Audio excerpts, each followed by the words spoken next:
Apocalipse 3:20, sentado mesmo como você está, com toda a reverência no coração, diz assim: Eis que estou à porta e bato. Se alguém ouvir a minha voz e abrir a porta, entrarei em sua casa e cearei com ele e ele comigo. Louvado seja Deus pela sua palavra.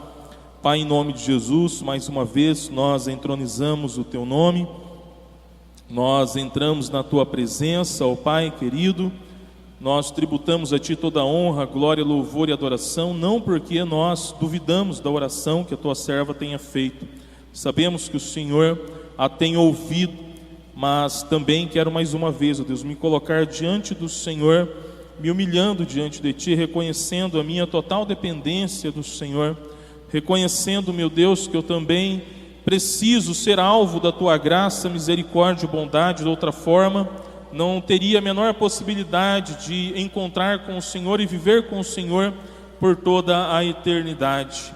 Meu Deus, em nome do Senhor Jesus, eu te peço que nessa noite o Senhor venha me usar, em nome de Jesus, para, ó Deus, falar com a Tua igreja aquilo que precisa ser dito aqui nessa noite. Que o Teu povo, ó Deus, possa ter um coração dilatado, aberto, receptivo, e a Tua palavra possa encontrar um lugar, ó Deus, para fazer morada, meu Deus, que essa palavra, ela possa surtir o efeito, meu Deus, necessário no coração de cada um de nós. É o que nós Te pedimos, Senhor, e agradecemos, em nome do Senhor Jesus.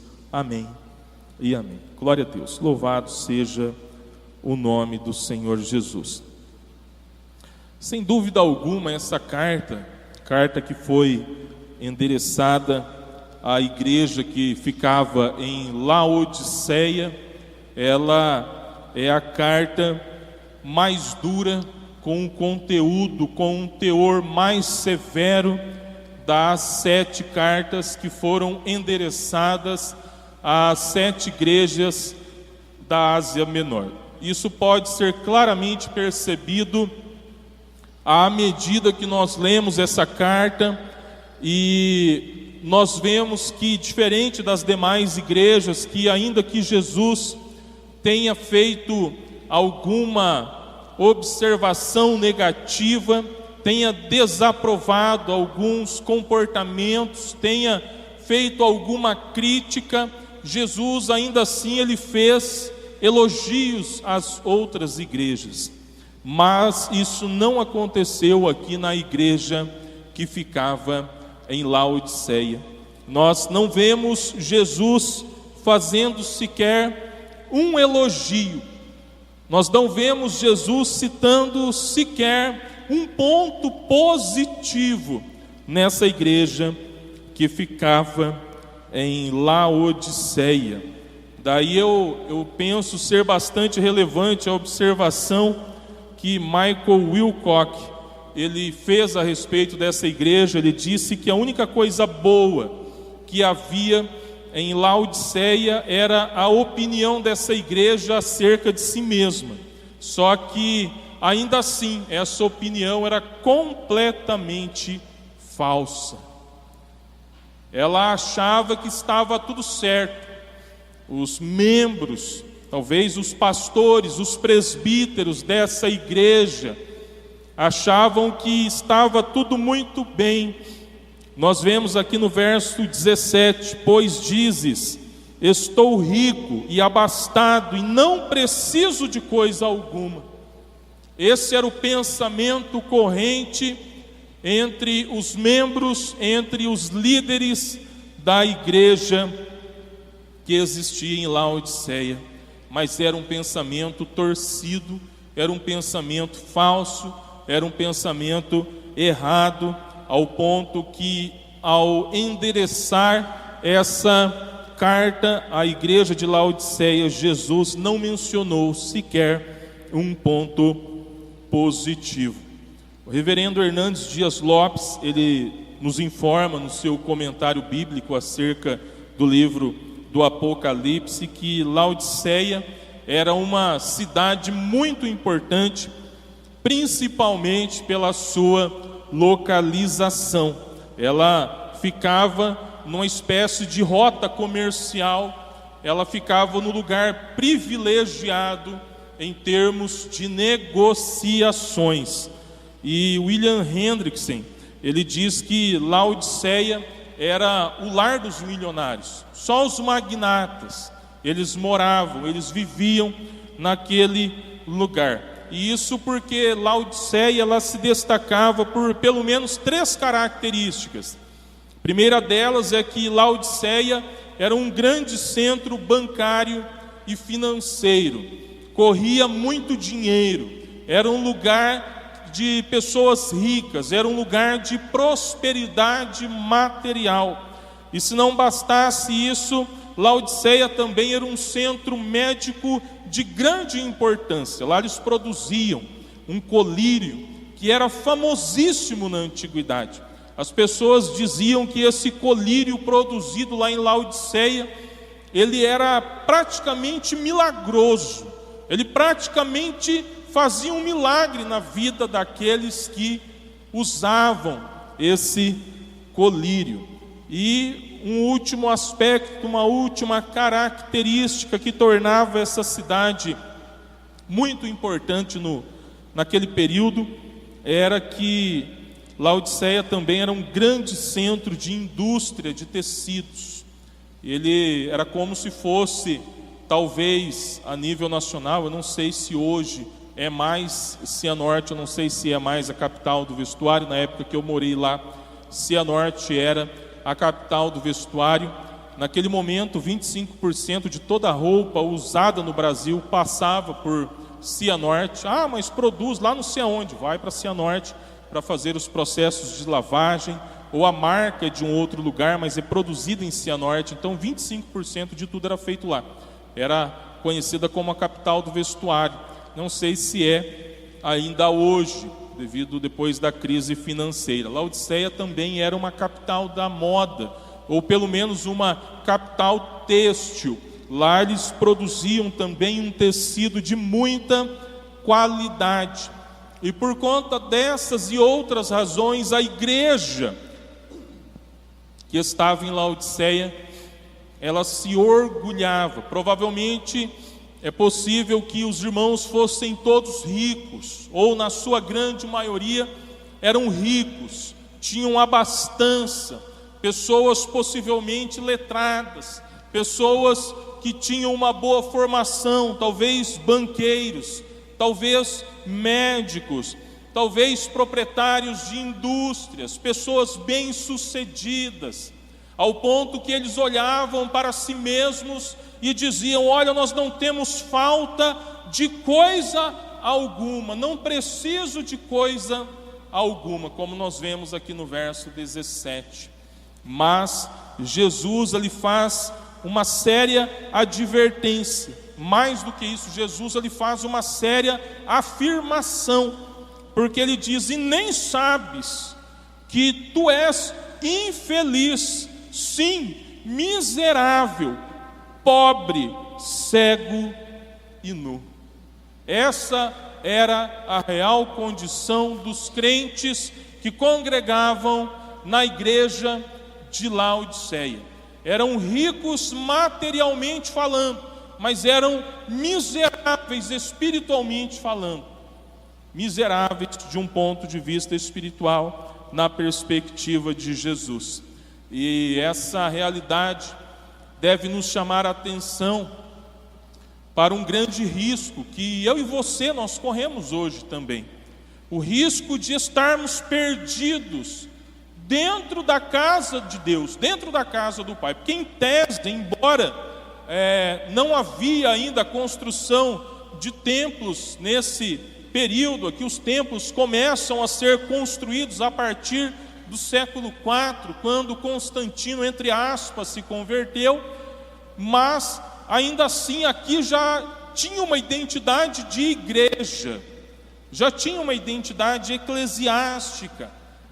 E aí nós vemos que não basta nós fazermos parte de uma igreja, não basta nós estarmos filiados a uma denominação, Tudo isso é bom, estar filiado a uma igreja que tenha uma solidez na palavra, uma igreja que tenha um compromisso verdadeiro, genuíno com Deus. Nós precisamos disso, porém não basta.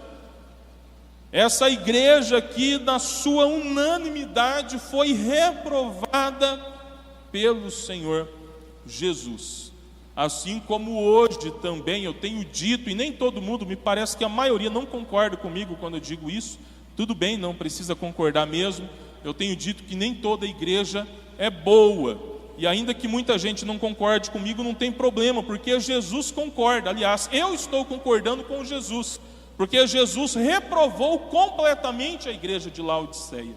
E hoje existem muitas igrejas na mesma condição de Laodiceia, que ostentam riquezas, que ostentam status, números, que ostentam multidões, mas que estão distante da vontade do Senhor. Só que Deus, Ele é muito bom, porque talvez se fosse eu ou fosse você, teríamos mandado João escrever essa carta, dizendo o seguinte: olha, uma vez que vocês se distanciaram de mim, uma vez que vocês são orgulhosos espiritualmente falando, uma vez que vocês acham que são autossuficientes, eu vou deixar vocês andarem sozinhos, eu não vou mais usar de misericórdia com vocês. Talvez fosse eu escrevendo, eu ia falar: João, escreve isso aí. Talvez o João que estivesse comigo, não o João literalmente, não, o filho da irmã de Shirley. João, põe aí nessa carta aí: não quero mais ter nada com você, igreja de Laodiceia. Mas Jesus é diferente, Ele é misericordioso, e Ele é tão bom que Ele endereça essa carta. Eu acho que eu não teria nenhum interesse de mandar uma carta para alertar, penso que qualquer um de nós, mas graças a Deus que Jesus não é como eu e você, senão nós mesmos estaríamos perdidos. Graças a Deus que Ele é bom. Então Ele manda João escrever essa carta para os irmãos ali em Laodiceia, alertando esses irmãos acerca da sua real, acerca da sua verdadeira condição, que era de miséria espiritual. Vocês podem ter muito dinheiro, vocês podem ter uma condição muito boa, vocês podem ter uma casa boa, mas vocês não têm um lugar no céu.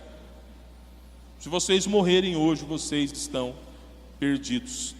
E aí, quando eu olho para esse texto, para essa epístola, que é a última epístola endereçada às 7 igrejas da Ásia Menor, eu posso aprender pelo menos 3 importantes lições para as nossas vidas. E a primeira lição que eu aprendo que Jesus, Ele insiste em salvar o pecador. Quando nós olhamos aí para o versículo 20, que é o nosso versículo chave, Jesus, Ele diz: eis que estou à porta e bato. Eis que estou à porta e bato. Isso mostra que Jesus não havia desistido daquela igreja. Irmãos, antes que alguém possa levantar uma objeção no seu coração, eu quero deixar claro que é óbvio que o contexto dessa carta endereçada à igreja de Laodiceia, o contexto imediato aqui, ele deixa bem claro para a gente que os destinatários dessas palavras de Jesus foram a igreja. Alguém vai criticar dizendo assim: olha, não dá para aplicar Apocalipse 3:20 de forma individual, porque essas palavras foram proferidas, foram direcionadas à igreja como um todo, de forma coletiva. Isso é verdade, com certeza essas palavras foram sim endereçadas à igreja de Laodiceia. Contudo, isso não significa que a sua aplicação esteja limitada à igreja de Laodiceia como um todo, até mesmo porque a igreja, ela é composta por indivíduos que respondem individualmente, cada um por si mesmo. Nós podemos ver isso, por exemplo, na parábola das 10 virgens. Todas as 10 representam ali a igreja do Senhor, fazem parte da igreja do Senhor. Contudo, apenas 5 delas estavam preparadas.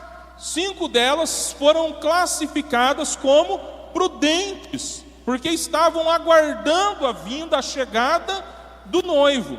Mas 5 daquelas virgens foram chamadas de nécias, imprudentes, displicentes, negligentes. Por quê? Não estavam atentas, não estavam aguardando a chegada do noivo. E aqui na sequência do versículo mesmo, fica bem claro para a gente: eis que estou à porta e bato, se alguém ouvir a minha voz e abrir a porta, entrarei em sua casa e cearei. Então perceba que ao mesmo tempo que essa palavra ela é endereçada à igreja, ela também pode, ela tem a sua aplicação individual. Até mesmo porque Jesus não salva a igreja como um todo. Jesus salva pessoas. Jesus salva ele morreu por todo aquele que nele crê. Veja que é individual. Nós usamos uma expressão muito errada, muito equivocada, quando nós dizemos que Jesus morreu por todos. Jesus não morreu por todos. Se Jesus tivesse morrido por todos, e a morte sacrificial de Cristo ela é suficiente para a salvação, logo todos seriam salvos. Mas a Bíblia não ensina que todos serão salvos. E por quê? Porque Jesus não morreu por todos. Jesus morreu por todo, não todos, todo aquele que nele crê. Ele morreu somente por aqueles que creram, estão crendo e ainda virão a crer nele. Somente por esses. Então Jesus ele trabalha de forma coletiva na igreja, mas também de forma individual. E aí nós podemos então inferir que Jesus não somente ele bate a porta da igreja, mas ele também bate a porta do coração daqueles que se distanciaram dele. Ele não bate apenas a porta da igreja que coletivamente na sua completude se distanciou do Senhor, distanciou dele, mas ele bate também individualmente na porta do coração de cada um de nós. Isso porque se um fechar a porta do seu coração, não quiser receber a Cristo, não quiser reatar a sua aliança com o Senhor, o outro que está do seu lado, se ele abrir a porta do seu coração, ele pode cear com Cristo, ele pode desfrutar dessa comunhão eterna com o Senhor. Isso aponta para a realidade que muitas vezes o pai pode ser salvo, o filho não. O filho pode ser salvo e o pai não. O marido pode ser salvo e a mulher não. E a mulher pode ser salva e o marido não. Porque a fé ela é individual e ela é intransferível. Quem crer e for batizado é que será salvo. A ideia católica de que os padrinhos respondem pela criança, isso é uma utopia. Essa não é uma verdade bíblica. É quem crer, a fé ela é fundamental. Não existe salvação sem fé. Quem crer e for batizado será salvo. E é por isso que Jesus, grande em misericórdia, grande em bondade, inefável em graça, ele bate no coração daqueles irmãos que estavam endurecidos. Mas ele não apenas bateu no coração daqueles irmãos que residiam em Laodiceia, como ele bate no coração de muitos irmãos, de muitos cristãos hoje no século 21, e eu penso que mais do que nunca, Jesus ele está batendo no coração de pessoas que estão ocupando os bancos das igrejas, que tem até mesmo uma carteirinha de membro, que tem até mesmo uma posição na igreja, ocupam um cargo, tem uma responsabilidade, tem uma nomenclatura, mas não tem vida com Deus. Tem status, tem aparência, mas não tem intimidade com Deus, não tem relacionamento com o Senhor, ao ponto que o Senhor está querendo entrar na sua vida. Ah, mas ele está na igreja, mas Jesus não está na sua vida. Vai morrer e não vai ter um encontro com o Senhor. Mas o Senhor é bom, e assim como ele insistiu com esses irmãos, veja aí o versículo 19, ele diz assim: eu repreendo e disciplino a quantos amo, Sê, pois, zeloso e arrepende-te. O Senhor Jesus, ele diz que ele chama a atenção, ele disciplina aquele que ele ama. Só que o problema é que mais do que nunca houve uma geração que tem uma indiferença, que tem uma rejeição tão grande com a disciplina. Hoje nós vivemos em um contexto tão complicado, que se você falar qualquer coisa para uma pessoa, na melhor das intenções, querendo livrar a pessoa de maiores problemas nessa vida e na eternidade, ela olha para a sua cara e diz: quem é você para querer dizer o que eu devo ou não fazer da minha vida? Quem que você pensa que é para dizer para mim o que eu devo ou não fazer? A pessoa não quer mais ser orientada, não quer mais ser corrigida, cada um quer andar pelo seu próprio caminho. Era mais ou menos essa aqui a condição da igreja de Laodiceia. E Jesus então chama essa igreja a um arrependimento, a uma mudança de vida, assim como o Senhor também nos chama hoje para um concerto com Ele, para nos arrependermos da nossa incredulidade, da dureza do nosso coração, porque quantas vezes o Senhor, Ele nos chama para ter um período de oração, para ter um período na sua presença, um período de leitura da palavra, um período maior de entrega, para oferecermos mais daquilo que Ele tem nos dado, e nós muitas vezes nos fechamos, ou fazemos pela metade, ou fazemos com indiferença, ou fazemos relaxadamente. Então creio que todos nós temos alguma coisa para pedir perdão ao Senhor nessa noite. O Senhor é bom, Ele não desiste de salvar o pecador, Ele insiste em salvar o pecador, dando sempre, ou pelo menos enquanto o pecador estiver vivo, dando uma oportunidade para ele mudar. Mas eu aprendo uma segunda e importante lição com esse texto. Eu aprendo que, além do Senhor insistir em salvar o pecador, batendo a porta do seu coração, eu aprendo também que o Senhor Jesus, Ele permite ao homem recebê-lo ou rejeitá-lo. Jesus permite ao homem recebê-lo ou rejeitá-lo. Perceba no verso 20 ainda, Jesus ele foi claro ao dizer que se alguém, veja, é indeterminado e é voluntário, se alguém ouvir a minha voz e abrir a porta. Veja, primeiro é indeterminado e segundo é condicional. Eu tenho um respeito muito grande por uma corrente teológica chamada de calvinismo, são normalmente identificados como os reformados, mas não são apenas eles os reformados, até mesmo porque não foi apenas o calvinismo que fez parte da reforma protestante.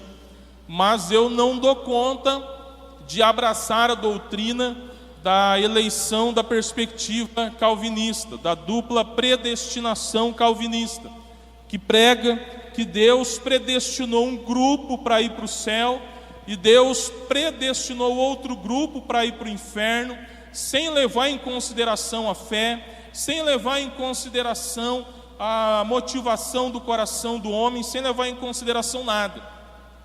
Eu não consigo entender isso na Bíblia Sagrada. Todas as vezes que eu tenho um encontro com a palavra do Senhor, a Bíblia, ela me diz o contrário. É bem verdade que na prática, se não existisse Bíblia, eu seria calvinista.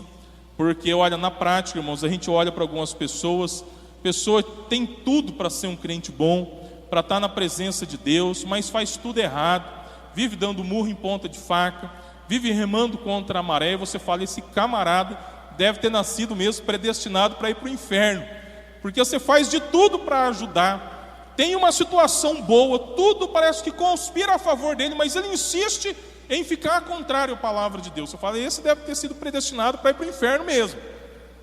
Enquanto tem outros que você olha assim, tudo conspira ao contrário, parece que tudo está errado na vida dele, e ele é um crente fiel, está servindo a Deus, ele luta contra as dificuldades, e você olha e fala, olha, esse daí deve ser predestinado para ir para o céu mesmo, porque olhando para a situação dele, ele tinha tudo para dar errado. Só que a Bíblia não diz isso. Talvez com base na empiria, na experiência, nós poderíamos até coadunar com o pensamento do João Calvino. Mas quando eu olho para a Bíblia Sagrada, com todo o respeito que eu tenho, foi um grande teólogo, e gosto muito de muitas coisas que ele escreveu, mas não posso concordar com a dupla predestinação, que não leva em consideração a decisão do homem de servir ou não a Deus. É lógico que eu não concordo também com o posicionamento arminiano ou pelagiano, que acredita que o homem é livre para fazer o que ele quiser. Isso é um absurdo também, é uma utopia. Nós estamos presos a milhares de leis. Tudo que você pensar, nós estamos presos às leis neste mundo, e leis espirituais. Então isso é utopia. Mas eu entendo que Deus, ele deu aquilo que eu chamo de restrito arbítrio, uma permissão limitada para o homem receber a Cristo ou rejeitar a Cristo, receber a salvação ou rejeitar a salvação. Esse daqui é um dos vários textos que nos mostram isso. Se alguém, veja, é condicional, volto a dizer, é condicional. Se alguém ouvir a minha voz, é condicional e é indeterminado. Não é um grupo que Deus bateu o carimbo na testa desses indivíduos e falou: olha, você vai para o céu, você vai para o inferno, você vai para o céu, você vai para o inferno. Não, depende do indivíduo se quebrantar diante de Deus, crer no Senhor, se arrepender dos seus pecados e buscar constantemente uma mudança de vida. Então, tão certo quanto a verdade de que Jesus vai ao encontro do pecador batendo no seu coração, como nós vimos aqui, também é verdade que a responsabilidade de ouvir a sua voz, a voz do Senhor, e permitir a sua entrada no seu coração, essa responsabilidade é do pecador. Um dia eu ouvi alguém falando algo muito interessante. Eu ouvi um pastor dizendo que o coração, ele tem uma porta, e essa porta, ela só tem uma maçaneta, e essa maçaneta, ela fica pelo lado de dentro do coração, de forma que somente aquele que está lá dentro, ou seja, nós mesmos, o dono do coração, somente nós podemos abrir essa porta para o Senhor entrar, porque o Senhor, ele não é como o ladrão que arromba as portas para entrar. Ele bate suavemente, delicadamente, gentilmente, pedindo para entrar, mas cabe ao homem abrir a porta do seu coração e convidá-lo para entrar. Se alguém ouvir a minha voz e abrir a porta, entrarei em sua casa e cearei com ele e ele comigo. Então, a salvação, ela é uma responsabilidade minha, ela é uma responsabilidade sua, ela é uma responsabilidade individual. A minha esposa não responderá pela minha salvação, eu não responderei pela salvação do meu filho. Cada um dará conta de si mesmo no dia do juízo final. Não vai ter aquela desculpa: foi por causa do fulano, do ciclano ou do beltrano. Não, o Senhor, ele bate individualmente na porta do coração de cada um.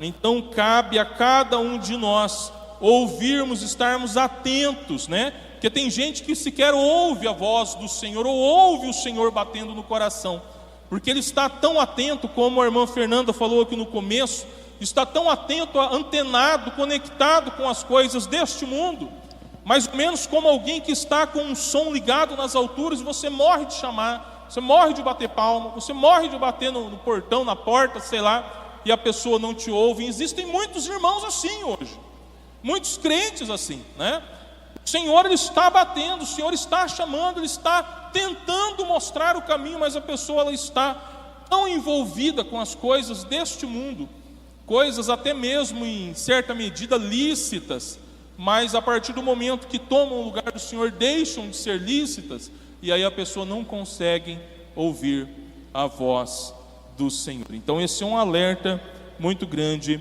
para cada um de nós. Eu disse aqui que nós podemos aprender, ou eu pelo menos, aprendi pelo menos 3 importantes lições, sendo que a primeira é que Jesus ele insiste em salvar o pecador. A segunda é que Jesus, ele permite ao homem recebê-lo ou rejeitá-lo. E em terceiro e último lugar, eu aprendo com essa carta à igreja de Laodiceia que Jesus ele deseja estabelecer uma comunhão eterna com o homem. Nós vemos aqui que Jesus ele disse que aquele que abrir, ouvir sua voz e abrir a porta, ele diz o seguinte: entrarei em sua casa e cearemos juntos. Entrarei em sua casa e cearemos juntos. A ceia, ela fala de proximidade, de comunhão. Os irmãos sabem que a ceia normalmente é uma janta. Normalmente a ceia, ela era ou é a última refeição do dia. E a ceia, normalmente, só participavam pessoas mais chegadas. Nós, quando vamos fazer uma ceia, nós não vamos convidar uma pessoa que nós não conhecemos. Talvez alguém que nós conhecemos pode trazer alguém que não é do nosso convívio, o que já, na minha opinião, também não é tão adequado assim, mas é tolerável. Mas se eu vou fazer, por exemplo, uma ceia, eu vou chamar alguém do meu convívio, alguém que eu conheço. Eu não vou trazer uma pessoa desconhecida, a menos que tenha uma referência de alguém, para mim convidar para participar da ceia comigo. Então a ceia, ela fala de proximidade, ela fala de comunhão, ela fala de diálogo, onde as pessoas sentam-se à mesa e elas conversam, e elas contam das suas vidas, elas passam ali um momento muito agradável umas com as outras, desfrutando. Além da alimentação, me parece que o bem maior que é desfrutado naquele momento é a comunhão, é o diálogo, é a troca de experiências, é aquele momento onde as pessoas riem juntas, se emocionam juntas, elas passam a ter muitas coisas, se não quase tudo, em comum naquele momento. Então nós entendemos que esse é o propósito de Deus, estabelecer uma comunhão eterna com o homem. Nós vemos que lá no Éden, Deus já havia mostrado que esse é o seu propósito. Deus criou um lugar perfeito, um lugar magnífico, um jardim perfeito, para o verdadeiro paraíso, para Adão e sua esposa Eva. E a Bíblia diz que todos os dias, no finzinho do dia, no entardecer, Deus passava por ali para bater um papo com Adão, para conversar com Eva, demonstrando que Deus sempre quis manter um bom relacionamento, um relacionamento com o homem. Não que ele precise, Deus é satisfeito em si mesmo, mas porque Ele nos ama. E sabe-se lá o porquê que Ele quer ter um relacionamento tão especial assim comigo e com você.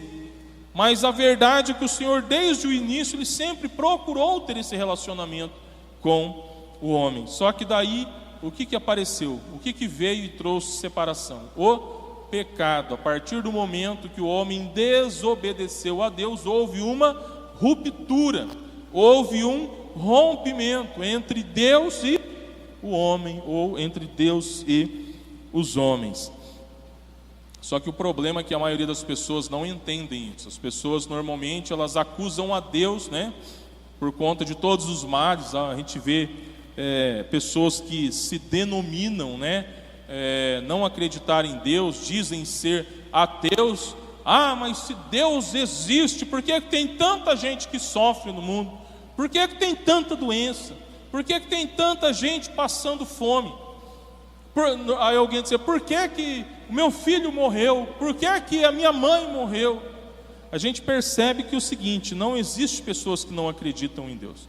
Existem pessoas que estão magoadas com Deus, por não entenderem a sua soberania, por não aceitarem a sua soberania, se revoltam contra Deus, ou rejeitam a vontade de Deus. E aí, nesse ato de revolta ou rejeição, dizem que Deus não existe. Não existe ateísmo, eu não acredito em ateísmo. Eles dizem que não acreditam em Deus, eu não acredito em ateu, porque até mesmo para ter ateu tem que ter Deus. Se não existisse Deus, seria impossível ter surgido os ateus, Então, não existe pessoas que acusam a Deus por conta das suas frustrações. Uma pessoa que eu gostava muito morreu. Eu não consegui vencer na vida, continuo aí ralando, não consegui alcançar os meus objetivos. Aí a pessoa dá um de revoltadinho contra Deus, acha que vai atingir a Deus dizendo que Ele não existe. Porque a ideia de negar a existência de alguém é a ideia de matar alguém. E já que o homem não pode matar Deus, então ele tenta negar a sua existência. É o ápice da ira contra alguém, na verdade, a negação da existência de alguém. Porque quando alguém está completamente irado contra o outro, ele vai lá e mata o outro. Acabou, pôs um ponto final na sua existência. Já que o homem não pode matar a Deus, ele nega a sua existência. Aí alegando, por causa disso, daquilo, aquilo outro. Mas o sofrimento não é uma culpa de Deus. Israel parece que também estava acusando a Deus disso, de ser o culpado dos problemas. Mas aí lá em Isaías 59, 1 e 2, o profeta, ele disse: eis que a mão do Senhor não está encolhida, para que não possa salvar, nem surdo o seu ouvido para não poder ouvir. Mas as vossas iniquidades fazem separação entre vós e o vosso Deus, e os vossos pecados encobrem o seu rosto de vós, para que vos não ouça. Isaías estava respondendo para o povo de Deus: olha, a culpa não é de Deus, os únicos culpados aqui são vocês mesmos. Não venham querer dizer que Deus é culpado, não venham querer dizer que Deus é o responsável do fracasso de vocês. Os únicos responsáveis são vocês mesmos. A culpa é de vocês, a culpa é dos vossos pecados, ou a causa são os vossos pecados. Mas, irmãos, portanto nos amar, nosso Senhor e Salvador Jesus Cristo, Ele se dispôs a pagar pela nossa culpa, pelos nossos pecados, na cruz do Calvário, nos reconciliando com o Pai, justamente porque Deus, Ele quer manter essa relação íntima conosco, esse relacionamento íntimo conosco. O apóstolo Paulo, ele escreveu, e está em Romanos capítulo 5, versículo de número 10, ele disse assim: porque se nós, sendo inimigos, fomos reconciliados com Deus pela morte de seu Filho, muito mais tendo sido já reconciliados, seremos salvos pela sua vida. Aleluia. Paulo ele estava expressando a sua convicção na salvação. Quando ele diz essas palavras, ele estava dizendo assim: ora, se nós que antes estávamos numa condição de inimigos de Deus por causa dos nossos pecados, e mesmo nessa condição, o Senhor Jesus deixou o seu trono à destra de Deus Pai, e Ele se entregou na cruz do Calvário por nós, por tanto nos amar. Como nós podemos duvidar da salvação se nós já fomos reconciliados? Como nós podemos duvidar que nós seremos salvos pela graça do Senhor? Aleluia. E por que o Senhor Ele quer nos salvar? O Senhor Ele quer nos salvar para que onde Ele esteja, Jesus disse: onde eu estiver, vocês vão estar também. Ele disse aos seus discípulos. Ele quer que nós estejamos com Ele, Ele quer que nós estejamos na sua presença, porque Ele quer estabelecer uma comunhão eterna conosco, não é apenas um jantar. Versículo 21: ao vencedor dar-lhe-ei sentar-se comigo no meu trono, ou seja, vai estar junto comigo na eternidade, assim como também eu venci e me sentei com meu Pai no seu trono. Aleluia, louvado seja Deus. Se alguém não chegar lá, não será culpa de Deus. Se alguém não chegar lá, não é porque Deus não amou esse indivíduo, não é porque Deus não nos amou, não é porque Ele não veio ao nosso encontro, não é porque Ele não quis estabelecer um relacionamento íntimo conosco, mas é porque nós rejeitamos. O Senhor, Ele nos dá esse restrito arbítrio, Ele nos dá essa restrita liberdade para recebê-lo ou para rejeitá-lo. Irmãos, para encerrar a nossa reflexão, eu quero encerrar a nossa reflexão, primeiramente citando aqui o versículo 22, onde Jesus, Ele disse algo muito profundo. Quem tem ouvidos, ouça o que o Espírito diz às igrejas. Por que é profundo isso aqui? Porque com essas palavras, Jesus estava dizendo que muito mais, preste atenção, muito mais do que aqueles irmãos estarem recebendo uma carta, eles tinham o testemunho do Espírito Santo constantemente nos seus corações. Jesus estava dizendo: olha, se até aqui vocês têm caminhado errado, não é a carta que vai mudar a vida de vocês, porque até aqui o Espírito Santo tem testificado no coração de vocês.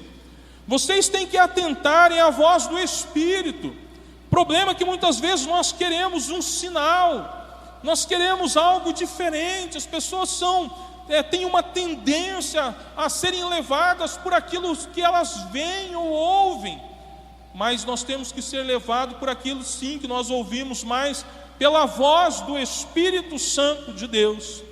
E eu diria com toda certeza, com toda convicção, que a voz do Espírito Santo, ela ecoa através da Bíblia Sagrada, aleluia. Eu creio que a voz do Espírito Santo, ela ecoa através da pregação legítima do Evangelho, através da leitura, da reflexão na palavra do Senhor. Cada vez que nós lemos a palavra, cada vez que nós meditamos na palavra, se nós abrirmos os nossos corações, se nós estivermos com os nossos ouvidos atentos, o Espírito Santo sempre falará conosco, aleluia. E aí sim, agora para encerrar, eu gostaria de fazer uso aqui, fazer um apelo a você, tomando as sábias palavras de um comentarista da Bíblia, já falecido há mais de 300 anos, que o seu comentário até hoje é de grande relevância, reverendo Matthew Henry, pastor presbiteriano. Ele disse em seu comentário acerca desse texto o seguinte: examinemo-nos pela regra de sua palavra. Nós não devemos examinar à luz do nosso entendimento, da nossa axiologia, o que nós achamos certo ou errado, não. Nós devemos nos examinemos pela regra de sua palavra e oremos com fervor pelo ensinamento de seu Espírito Santo. Por que ele diz isso? Porque ele entende que o Espírito Santo nos instrui pela palavra, aleluia. Com fervor pelo ensinamento de seu Espírito Santo, para que tire nossa soberba, os prejuízos e as concupiscências carnais, ou seja, as compulsões, os desejos desenfreados que muitas vezes levam o homem a negar a vontade de Deus para satisfazer os seus desejos caídos e pecaminosos. Eu sei que já foi feito o apelo aqui para quem quisesse ficar de joelho, ajoelhar e pedir perdão e falar com Deus. Eu vou fazer o mesmo apelo, ninguém é obrigado aqui a ajoelhar, mas se você quiser, ajoelhe-se, você que pode, você que deseja, ajoelhe-se, coloque-se diante do Senhor e peça, faça um exame da sua vida à luz da palavra de Deus, à luz da Bíblia. Eu tenho andado corretamente, eu tenho feito aquilo que a Bíblia ensina, eu tenho deixado de fazer aquilo que a Bíblia diz que eu não devo fazer, ou será que eu continuo insistindo nos mesmos erros, depois de ouvir tantas vezes a voz de Deus ecoando, quando eu leio a palavra de Deus, quando alguém prega a palavra de Deus, eu continuo fazendo a mesma coisa, insistindo nos mesmos erros? Eis que o Espírito Santo está falando com você nessa noite. Eis que o Senhor está batendo a porta do seu coração, como Ele já falou comigo, e bateu a porta do meu coração, e eu vou dobrar os meus joelhos aqui, para suplicar o seu perdão, a sua graça, suplicar que Ele me transforme, que a cada dia eu possa ser alguém melhor, que a cada dia eu possa renunciar mais às minhas vontades, que a cada dia eu possa confiar mais na sua bondade, me preocupar menos com as coisas deste mundo e me ocupar mais com as coisas do reino de Deus. Então vamos orar? Pai, em nome de Jesus, eu quero te adorar, Senhor, nessa noite. Senhor, prostrado aos teus pés, ó Pai, eu quero declarar toda a minha insignificância, eu quero declarar, ó Deus, a minha insuficiência espiritual, e quero, meu Deus, te agradecer pela tua bondade, pela tua misericórdia, porque se não fosse a tua graça, a tua misericórdia e bondade, jamais eu poderia, ó Deus, ter a esperança, ou mais do que isso, ter a certeza da salvação. Se eu posso desfrutar dessa benesse tão gloriosa, que é uma eternidade, é um período que não tem fim, na tua presença, onde há delícias, onde não haverá mais dor, onde não haverá mais choro, não haverá mais sofrimento, não haverá mais frustrações. Meu Deus, é pela tua bondade, não é porque eu sou bom, é porque o Senhor é boníssimo, é porque me faltam palavras para descrever a grandeza do teu amor, Senhor amado. E eu quero te adorar nessa noite, mais do que te adorar, eu quero te pedir, ó Pai, com a maior sinceridade que possa haver no meu coração, quero te pedir que a cada dia o Senhor venha me mudar, que a cada dia, meu Deus, eu possa me parecer mais com o teu santo Filho Jesus, que eu possa negar as minhas vontades, que eu possa negar os meus desejos, para viver a soberana e perfeita vontade do Senhor, para me enquadrar, ó Deus, na tua perfeita vontade, ó Deus querido, em nome de Jesus. E eu rogo ao Senhor que o teu Espírito Santo também de igual modo, meu Deus, possa gerar esse espírito contrito, ó Pai, no coração de cada um dos teus filhos, ó Pai, na igreja, Pai, do Senhor espalhada por toda a face da terra. E eu oro especialmente por essa igreja onde o Senhor tem nos colocado, a IPR de Jataí. Meu Deus, em nome do Senhor Jesus, que o Senhor venha dar um coração quebrantado a cada um daqueles que o Senhor tem trazido a este lugar, seja membro, seja congregado ou seja visitante, meu Pai, que em nome do Senhor Jesus, ó Deus, o teu Espírito Santo continue falando, mas não continue falando em vão, meu Deus, que cada pessoa que tem ouvido a voz do teu Espírito Santo possa dar ouvidos, possa atender ao chamado, possa, meu Deus, abrir a porta do seu coração e permitir que o Senhor entre e que o Senhor faça morada, abrindo mão dos seus conceitos, abrindo mão das suas vontades, das suas convicções, para viver a soberana e perfeita vontade do Senhor, ó Pai, que começa aqui e que se estenderá, meu Deus, para todo sempre. É o que nós te pedimos e agradecemos em nome do Senhor Jesus. Amém e amém. Glória a Deus. Louvado seja o santo nome do Senhor e Salvador Jesus Cristo.